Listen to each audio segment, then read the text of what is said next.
Hello and welcome, Inspired Podcast community. This is your new episode. My name is Caroline, and my today's guest is Traycee Maya, and I'm so happy that she's here with me. How are you doing today? I'm wonderful, Caroline, and I'm so excited. I've been looking forward to our time together and can't wait to rock it together. Thank you so much for saying yes, and I would love to introduce you to the audience. Of course, you are an expert in guiding leaders to harness the power of human connection for remarkable success in their careers and teams. You specialize in helping senior leaders drive accountability, productivity, and financial results by improving leadership presence and adopting growth mindsets.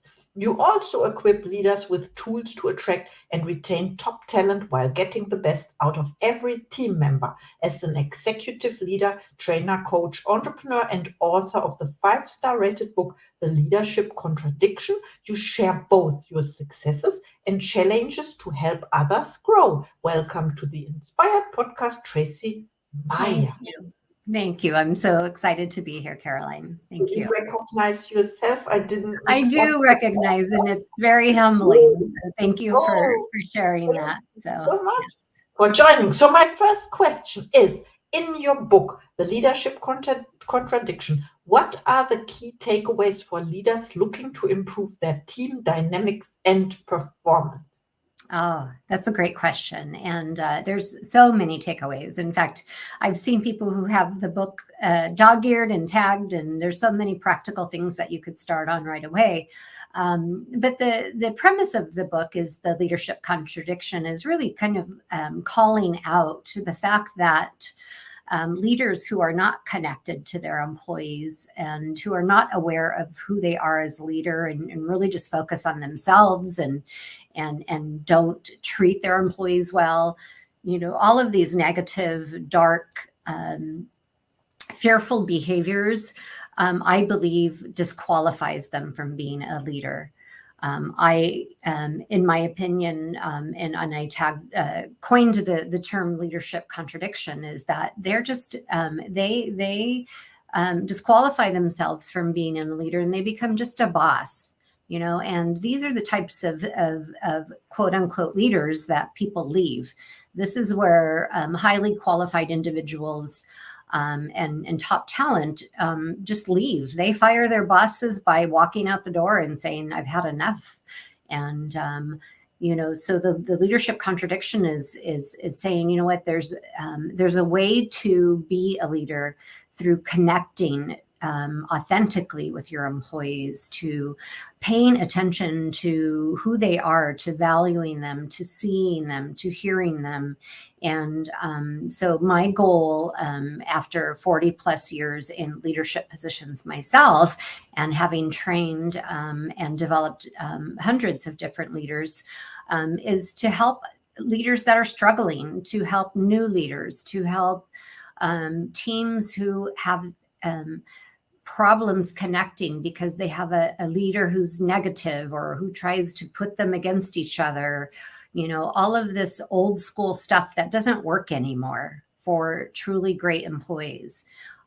So that's a little bit of, I guess, what that leadership connection is, or contradiction, excuse me, and is not being connected to your employees and trying to lead people not in a way that they want to be led. Yes, Yeah. thank you so much for pointing this out. The difference between leader, manager, I would add, and boss. Being the boss, being bossy. You have this word in Yeah. in English. Yeah, you are so bossy. I love that. No, I mean I love words in general, playing with Yes. words. And I learned about leadership and the difference between leaders and managers as well. So people always join companies and they leave managers or leaders. You said this, it's like voting by feet, we call it in Right. Germany. When they go out of the door, they leave the company as well. And this is the sign. So I think it's a topic not many people talk about. Mm-hmm. Yeah, right? I think so. I think they feel like they're gonna be in trouble, or they're going to, they just can't do anything about it because that person's in the senior role. And I say that's not true at all. In fact, I just heard the term a couple days ago, firing your boss. And that is by leaving the company. Because if you're talented and you are skilled and you're making the company money and you were hired in the first place to do a certain task for a certain amount of money, well, then they valued you then. But as time goes on, when you're not treated well, you fire your boss by leaving the company and going to work for a competitor or someone else. Um, it's the time of the universe when employees care about how they're treated at work. I still do come across people, of course, that I coach who are struggling with, my boss doesn't treat me well. I don't think I could get a different job. I'm just going to have to suck it up and put up with it. And nobody else would want me if they found out I just quit my job. And I say, garbage to all of that, because I think it's not true. I think if you value yourself, you value what you're contributing to the company, and you're not getting the respect and the connection from the person that leads you, then by all means, walk on and go somewhere else, start your own business, be in a different leadership role. There are so many people who just need the strength and courage to say that. And at the same time, I am coaching privately a lot of senior leaders who have gotten in trouble for behaving in such a terrible way and acting like people don't have choices, because they're finding out that it's not true. Employees can leave. And at the end of the day, it's not the employees so much anymore, but it's the leaders who are negatively affecting the company.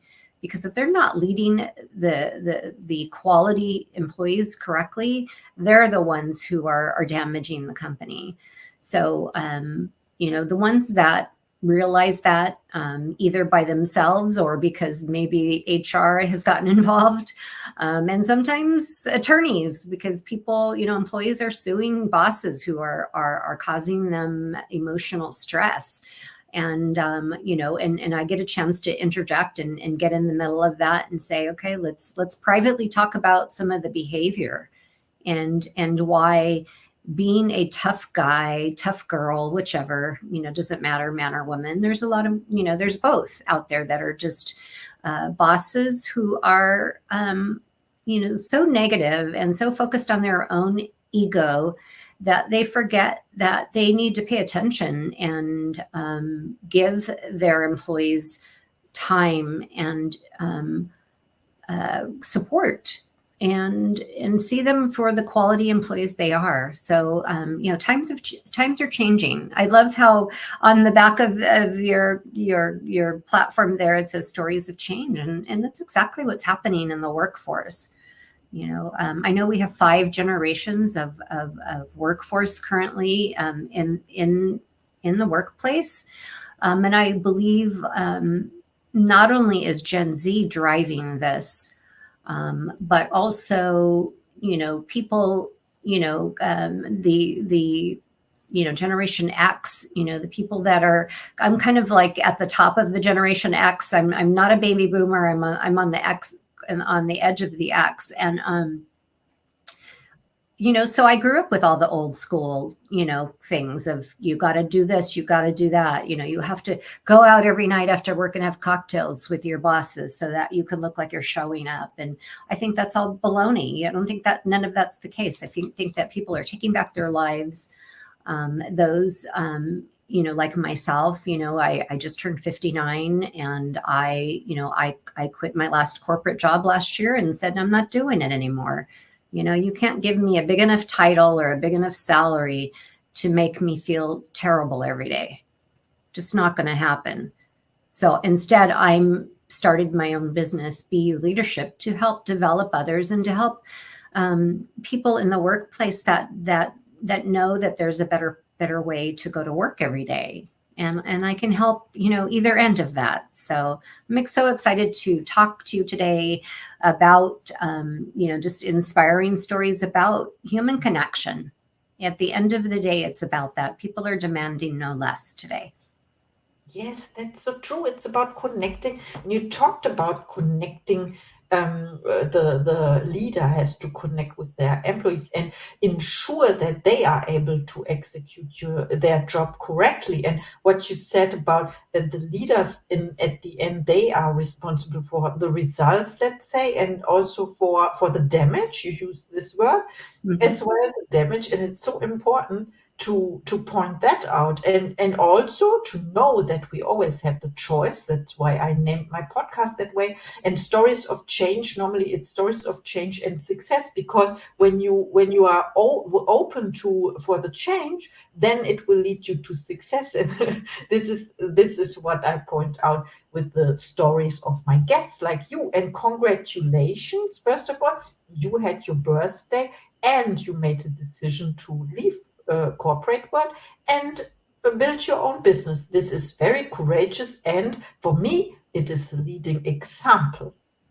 Oh, well, thank you so much. And, it wasn't always easy, Caroline. I think that particularly the last corporate job I had, I just, I pushed through, and I felt that there was this trust between my boss and I, and it turned out to not be real. And, you know, um, it was a blessing in disguise to I thought I was doing all the right stuff, and I thought that we had a great connection, and when push came to shove, it wasn't like that, and it was painful and it was hurtful, and you know the connection that I thought we had just began to disintegrate, and one of the ways that I noticed that, and I talk about this in the book that I wrote last year as well, The Leadership Contradiction, is that, having one-on-one time with your boss, it's not just about the employee's responsibility. Again, putting more of the emphasis on the boss. We're hired because they know we have a certain amount of skills, but it's not our job to develop the relationship constantly and kiss up to the boss so that they could like us. The boss, needs to pay attention to the employee and schedule a weekly or bi-monthly one-on-one where they can ask you, how's your job? What do you need? What we can do to support you. And the boss should not talk the whole time. It should be the employee talking 80% of the time, the boss talking 20% of the time.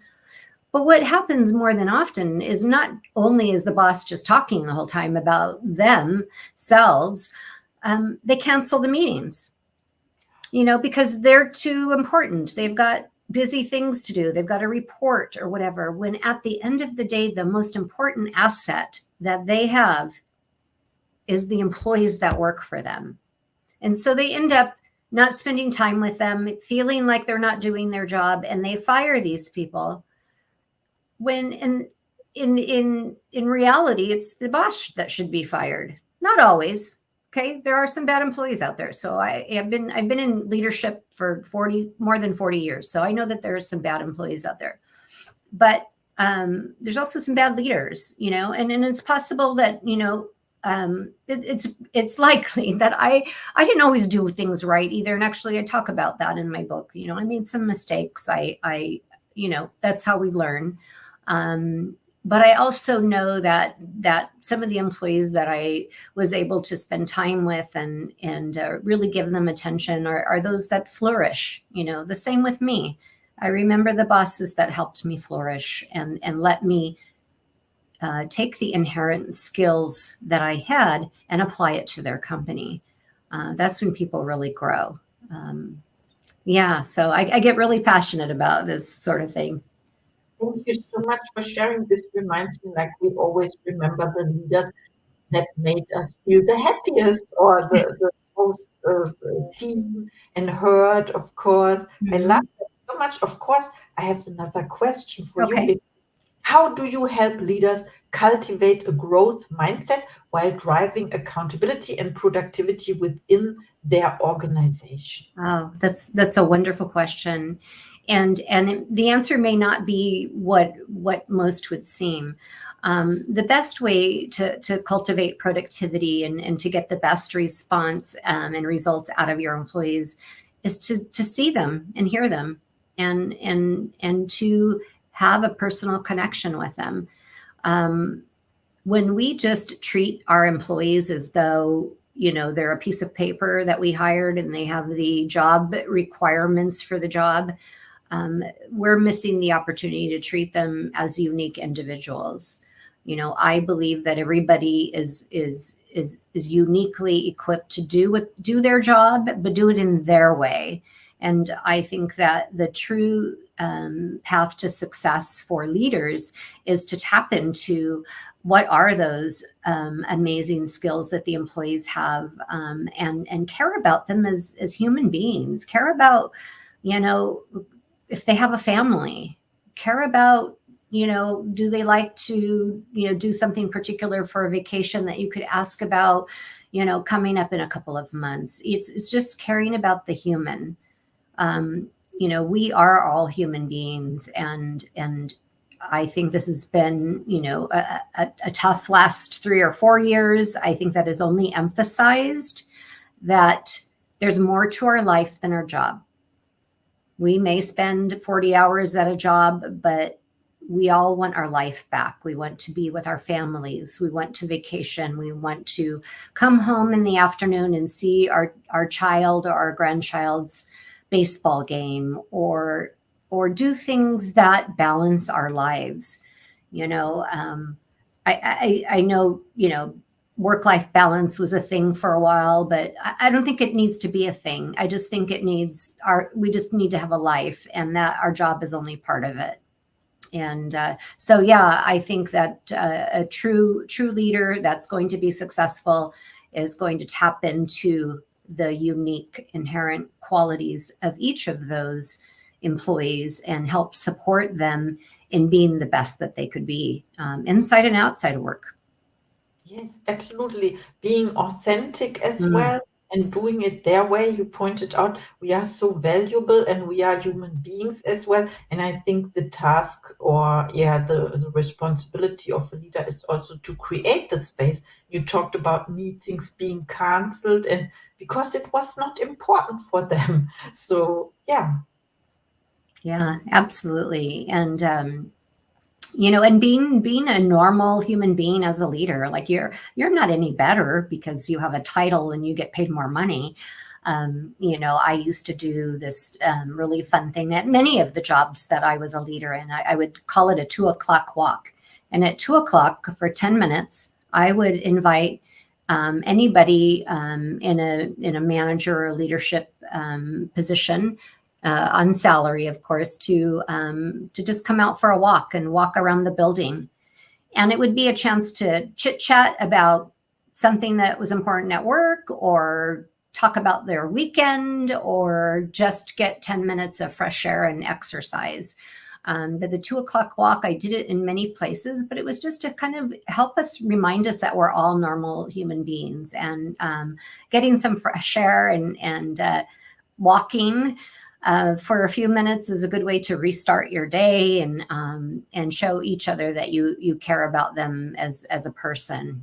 That being in an office for 8 hours, or in a manufacturing plant, just grinding out that job was not the key to success. Yeah. Yes. I love this idea of restarting during the day, Yeah. taking deep breath, and then have a conversation with the leader.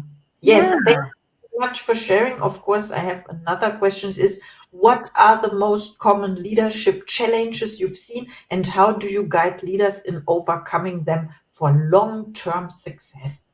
Excellent. The most common leadership traits are probably just displaying their ego too much, being concerned with their role in the company, and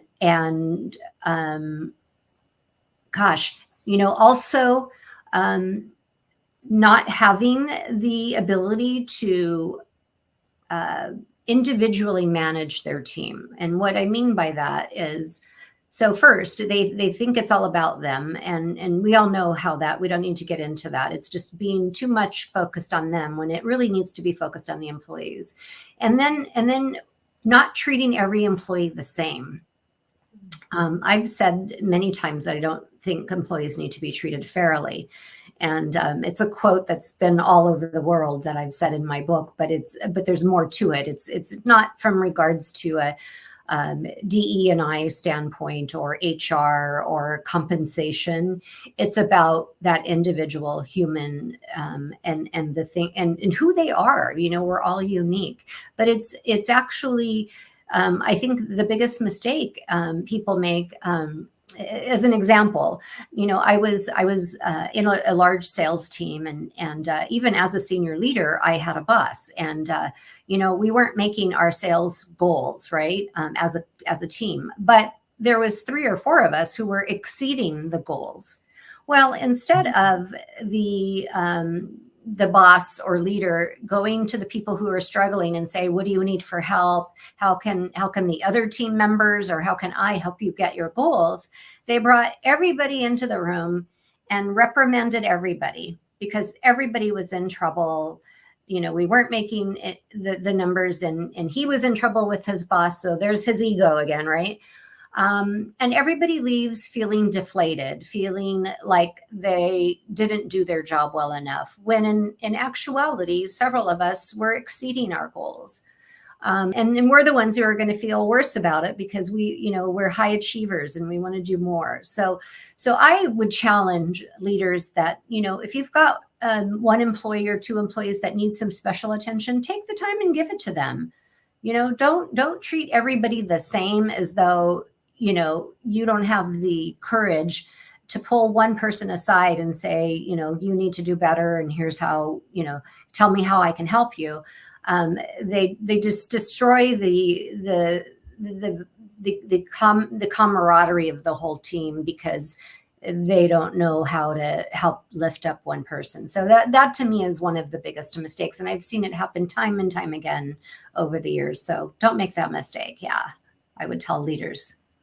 Oh, it's so important. Yes, it's about not being selfish, of course, and also I think not being arrogant, because when they think they are the leader and the other ones don't count, like so. Right.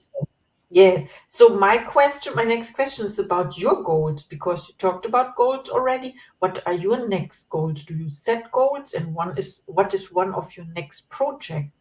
Oh, wonderful. So, gosh, I just thank you for asking me that. I don't know that I've ever been asked that, but so I just returned last week from Spain. I went to Madrid, and from there to Sarria, Spain, to begin walking the Camino de Santiago. And so I spent 7 days in pouring rain, walking the countryside of northern Spain, and really thinking about what my next goals are. And you know, one of the things that I'm wrapping up that has been a long project now coming to fruition is an oracle deck for leaders. And it's called the Leader Paths, and it's based. The cards will be pictures.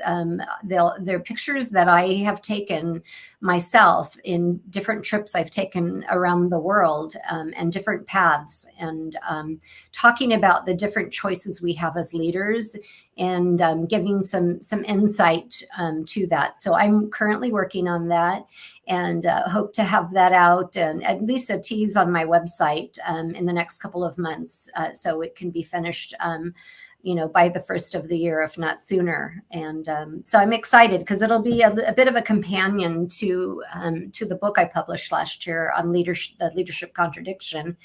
And other than that, just continuing to grow my coaching business and helping to uplift leaders, you know, either one at a time in private coaching, or a combination of private coaching and team coaching, which I found some great success, and really enjoy doing. So it's taking the best part of my 40 plus years in leadership and doing that favorite part, which is lifting people up and helping to develop them.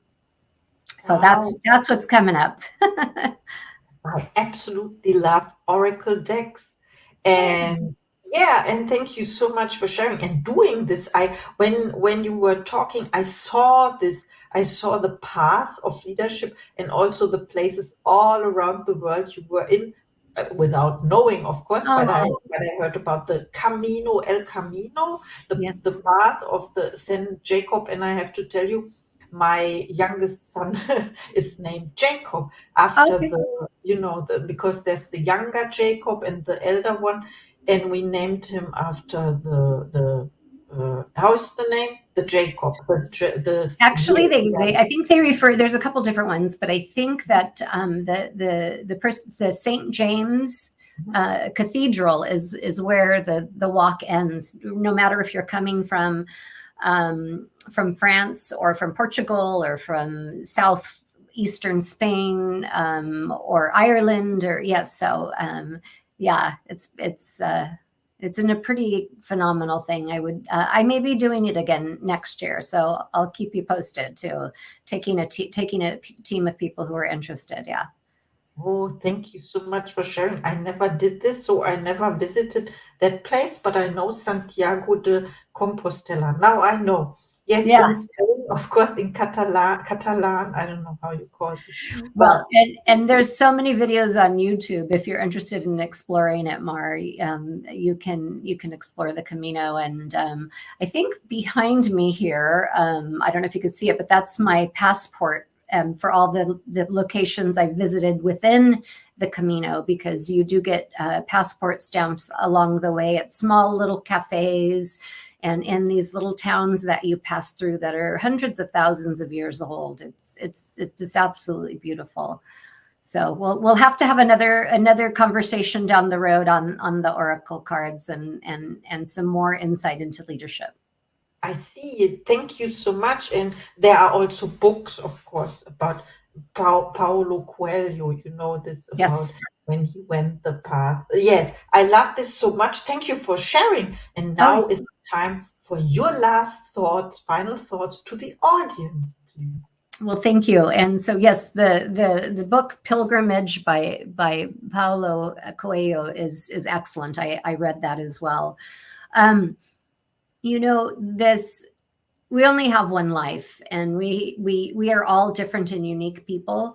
And so I would say take today to be curious and be curious about other people that are in your lives, whether they're people that you work with or people that are in your family or people that are in community groups that you're within, that you really can change another person's life by giving them just a few minutes of curiosity and connection. And you don't have to know them to be curious about who they are, and to be kind and lend them a word of love and kindness. So it's all up to each of us individual to move forward and try to do that. And if you need help doing that, I'm happy to help guide you. I do free 30-minute sessions, and you can find that on my website. And I'm welcome to talk to you and see if how I can help you, because